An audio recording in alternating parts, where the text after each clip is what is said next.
Assalamu alaikum friends, this is Umar Farooq. Welcome back to our channel Sociology Online Classes. Dear students, as you already know, आज जो month चल रहा है that is Ramadan, a very important month और please हमें अपने दुआओं में याद रखिएगा. जैसा कि आप जानते हैं हम कार्ल मार्क्स का थॉट पढ़ रहे हैं और हम आज इसी को कंटिन्यू करने जा रहे हैं with new topic of historical materialism. Dear student, जैसा कि आप जानते हैं हम इस चैनल में आपको सोशियोलॉजी के रिलेटेड पढ़ाते हैं. तो पिछला टॉपिक हमने पढ़ा था कार्ल मार्क्स का डायलेक्टिकल मटेरियलिज्म. जो डायलेक्टिकल मटेरियलिज्म था उसको अब कनेक्ट करना है हिस्टोरिकल मटेरियलिज्म के साथ. कार्ल मार्क्स का इंपॉर्टेंट टॉपिक है हिस्टोरिकल मटेरियलिज्म. अब जो गैप लगी थी, there was a gap of 2 to 3 days. This was due to the technical fault and some percent जो ये रमजान आया था. तो dear students, directly starting our topic, that is the historical materialism. तो बहुत ही attentive रहे और बहुत ही important topic है. तो let's start our topic, that is historical materialism given by Karl Marx. तो dear students, जैसा कि पहले मैंने आपको कहा था कार्ल मार्क्स वो जर्मन सोशियोलॉजिस्ट थे और 5 मई 1818 में पैदा हुए. This is some basic knowledge you should know about Karl Marx. और इससे पहले मैंने आपको प्रीवियस लेक्चर में डायलेक्टिकल मटेरियलिज्म के बारे में पढ़ाया था और मैंने ये कहा था कि जो कार्ल मार्क्स है इन्होंने हिस्टोरिकल अप्रोच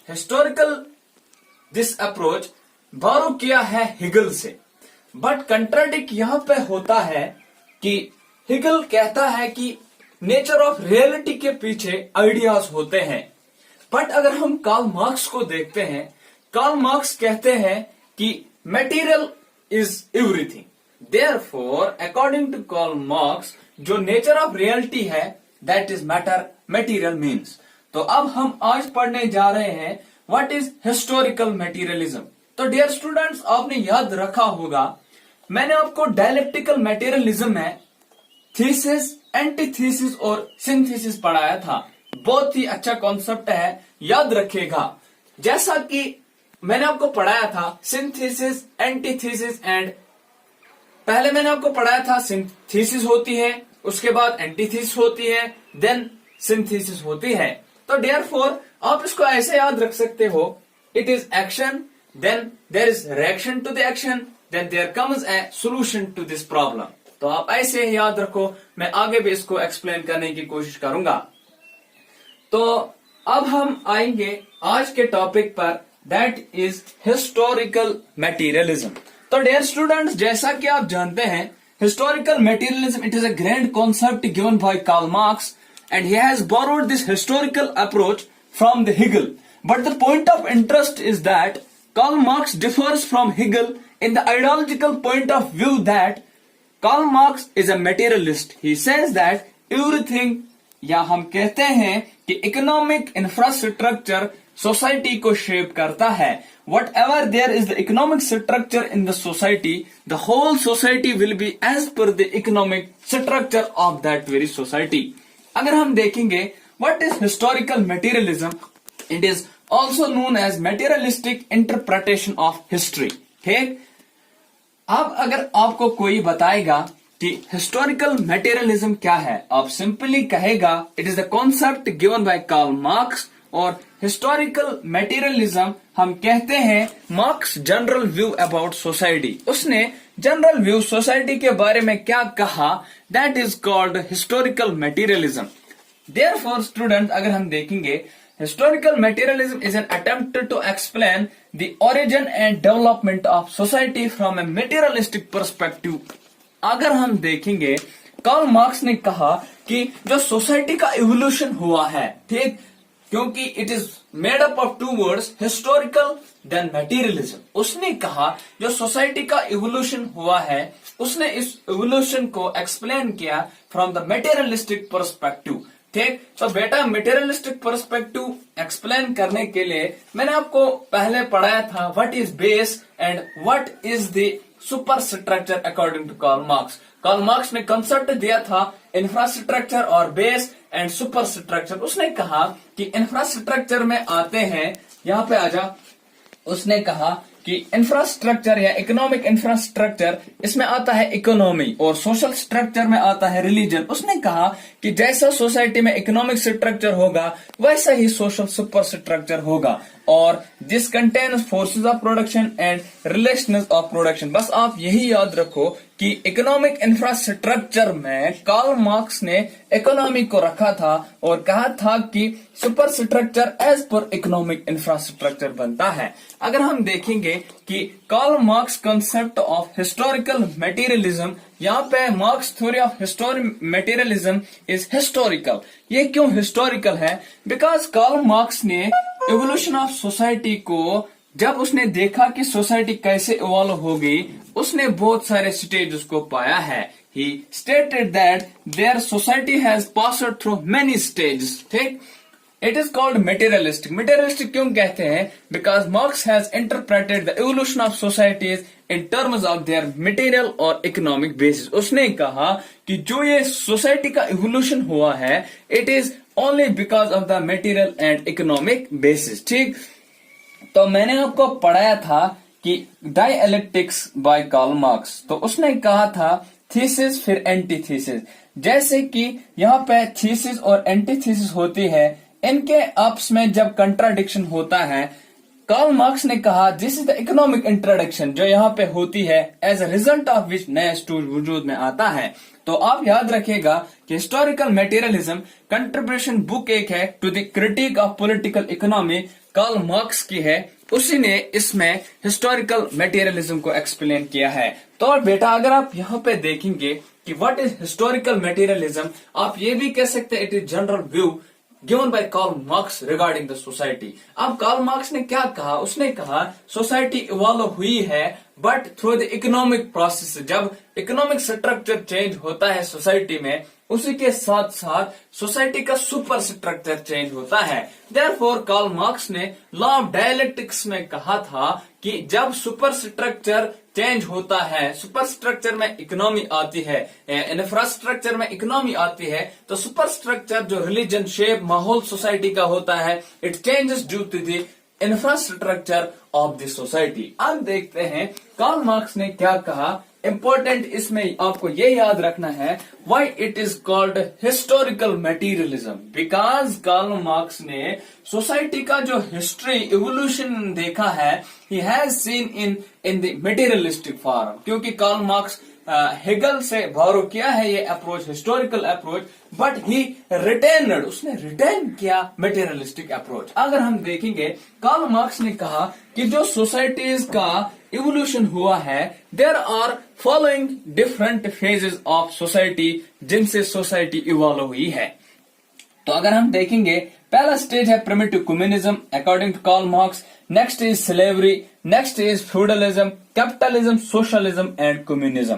कार्ल मार्क्स ने कहा कि जब सोसाइटीज का इवोल्यूशन हुआ है, बेटा आप यहाँ पे थीसिस, एंटीथीसिस और वो थीसिस याद रखो, थीसिस, एंटीथीसिस, सिंथेसिस यहाँ पे अप्लाई होगा। उसने कहा कि primitive communism it is classless society, उसके बाद स्लेवरी आई, उसके बाद फ्यूडलिज्म आया, फिर कैपिटलिज्म आया। अब उसने कहा कि एक रिवोल्यूशन आएगा जिसकी वजह से सोशलिज्म कायम होगा, देन सोशलिज्म के बाद कम्युनिज्म। ठीक, अगर हम यहाँ पे देखेंगे, कार्ल मार्क्स ने कहा था कि primitive communism it is known as classless society, क्योंकि यहाँ पे कोई रूलर नहीं था। इन प्रिमिटिव कम्युनिज्म लोग ग्रुप्स में रहते थे। अकॉर्डिंग टू कार्ल मार्क्स, जो पहला स्टेज है हिस्ट्री का, that is primitive communism. In primitive communism people used to live in groups. वहां पे कोई क्लास सिस्टम नहीं था, कोई रूलर नहीं था, कोई इकोनॉमी को कंट्रोल नहीं करता था। It was simply a classless society. First and next is ancient stage, it is also known as slavery. बेटा यहाँ पे क्या हुआ कि जो प्रिमिटिव कम्युनिज्म में लोग थे, उन्हीं में से कुछ लोगों ने किसी टूल्स पे स्पेशलाइजेशन पाई। तो जिनके पास टूल्स थे और बाकी लोग जिनके पास टूल्स नहीं थे, तो जिन्होंने टूल वगैरह आप अपने पास रखे थे उनको वहां पे मास्टर्स कहा जाता था, और जो टूल लेस थे उनको स्लेव्स कहते थे। Therefore, according to Karl Marx, in ancient stage there was a relation between the masters and the slaves। ठीक, इन फ्यूडलिज्म में क्या हुआ, जो स्लेव्स थे इन्होंने कहा कि भाई हमें भी जमीन दे दो, हम भी थोड़ा सा इसमें प्रोडक्शन करेंगे। As a result of which इनको जमीन दिया गया, तो ये सर्फस बने। जिनके पास लैंड ज्यादा थी, जिनकी लैंड थी, उनको लॉर्ड्स कहते हैं। In feudalism there is relation between lords and serfs. In उसके बाद कैपिटलिज्म, कार्ल मार्क्स ने कैपिटलिज्म को डिटेल से स्टडी किया है, क्योंकि वहां पे कैपिटलिस्ट्स और वर्कर्स के दरमियान रिलेशन थी। Dear students, very important point यहाँ पे याद रखो। According to Karl Marx, in capitalism there are two classes in the society, capitalists और दूसरे हैं workers. According to Karl Marx, capitalists को उसने बुर्गियास नाम रखा था और वर्कर्स को प्रोलेटेरिएट याद रखा था। कार्ल मार्क्स ने कहा जो प्रोलेटेरिएट्स थे इनको सबसिस्टेंस वेजेस दिए जाते थे, उतने ही वेजेस जितने से इनको अपनी पेट पूजा होती थी, मगर ये काम बहुत ज्यादा करते थे। As a result of which जो प्रोलेटेरिएट्स थे they were alienated from the system. देखो बेटा, थीसिस क्या होती है? थीसिस है कि जो कैपिटलिस्ट सोसाइटी है इसमें दो क्लासेस है, एक है कैपिटलिस्ट्स, दूसरे है वर्कर्स। ठीक, और इसमें यह है कि कैपिटलिस्ट जो है ये वर्कर्स को कंट्रोल करते हैं। This is called thesis. अब इसका रिएक्शन ये है कि जो वर्कर्स है वो कैपिटलिज्म के साथ एग्री नहीं है, तो इस एक्शन अगेंस्ट टू दिस किसके खिलाफ है? This is the capitalism. और सोल्यूशन ये आएगा कि अब यहाँ पे सबसिस्टेंस वेजेस मिले तो यहाँ पे सोशलिज्म वजूद में आएगा। सोशलिज्म इज अगेन, यहाँ पे क्या होगा, जो वर्कर्स होंगे ये, दिस इज कॉल्ड, जो वर्कर्स होंगे इन कैपिटलिज्म, इसमें क्या होगा, डिक्टेटरशिप ऑफ प्रोलेटेरिएट, कहां पे, सोशलिज्म में होगा।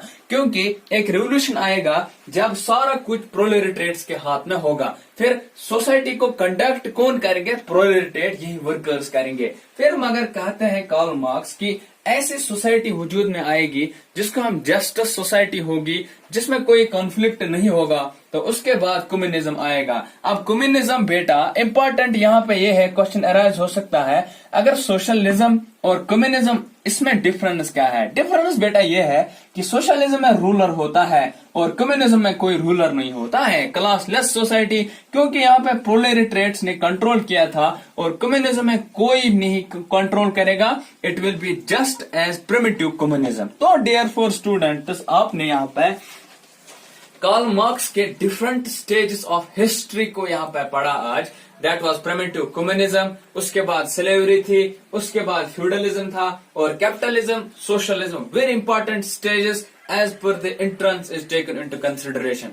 डायलेक्टिकल मटेरियलिज्म में आपको थीसिस, एंटीथीसिस, सिंथेसिस याद रखना है, और यहाँ पे हिस्टोरिकल मटेरियलिज्म में आपको stages, different stages of human history याद रखना है। Hope that you got something good from this. तो आज का लेक्चर कहाँ पे इम्पोर्टेंट था? ये पे इम्पोर्टेंट था कि हिस्टोरिकल मटेरियलिज्म किसने दिया था और what is the sequence of the different stages, और स्टेजेस, दूसरा स्टेज क्यों वजूद में आता था? क्योंकि जो भी स्टेज यहाँ पे थे और जो नया स्टेज आते थे, सपोज मैं आपको यहाँ पे बताऊंगा कि जो फ्यूडलिज्म था it was much complex than slavery, और स्लेवरी में इकोनॉमिक कंट्राडिक्शंस हुई तो नया स्टेज वजूद में आया फ्यूडलिज्म। फ्यूडलिज्म में और कुछ कंट्राडिक्शंस हुई, it was not a stable stage, तो कैपिटलिज्म आया। वैसे ही फिर कार्ल मार्क्स कहता है कि जब लास्ट स्टेज आएगा, this is communism, this is called and of history. तो उसने कहा कि फिर इसके बाद कोई हिस्ट्री नहीं होगी, then there will be the end of history. So dear students, this was today's lecture on the historical materialism given by Karl Marx। और important यहाँ पे ये है कि आपको PDF अटैच होगा आज इस वीडियो के आखिर पे। So students, watch, share and like our video। और आखिर पे और यही सजेशन की हमें अपनी दुआओं में याद रखिएगा और अपनी पढ़ाई को कंसिस्टेंट रखो। अगर आप देखेंगे कि आप सोचेंगे कि चलो इस मंथ में ब्रेक ही लगाएंगे, but rest is rest, so it will be very difficult to you for to recapitulate the thing. So it is better, अगर आप इससे पहले 3 घंटा पढ़ते थे, अगर आप आज 20 मिनट्स ही पढ़ोगे, but it will help you very much. Thanks, have a nice day, see you.